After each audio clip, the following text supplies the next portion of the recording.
Polres Metro Jakarta Selatan menjadwalkan pemeriksaan model Ayu Aulia hari ini.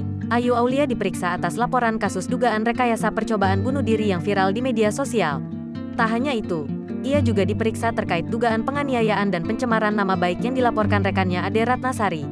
Jadwal pemeriksaan siang ini, tapi yang bersangkutan belum datang, kata Kasat Reskrim Polres Metro Jakarta Selatan Kompol Ridwan Soplanit saat dihubungi Kamis, tanggal 10 Maret tahun 2022. Sedianya, Ayu diperiksa pukul 12 waktu Indonesia Barat. Namun, polisi masih menunggu kehadiran selebgram itu dalam pemeriksaan di Polres Metro Jakarta Selatan.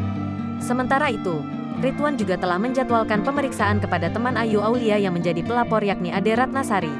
Untuk Ade diperiksa besok, Jumat, jelas Ridwan. Pemeriksaan Ayu sendiri akan terbagi dalam dua fokus penyidikan. Selain diperiksa sebagai terlapor, Ayu juga diperiksa dengan statusnya sebagai terlapor dan pelapor. Usut punya usut, Ayu Aulia juga melaporkan balik rekannya itu atas dugaan pencemaran nama baik. Ridwan menjelaskan bahwa pemeriksaan hari ini dilakukan atas dua laporan polisi. Melalui pemeriksaan ini, nantinya penyidik akan melihat apakah upaya percobaan bunuh diri yang dilakukan Ayu Aulia rekayasa atau bukan.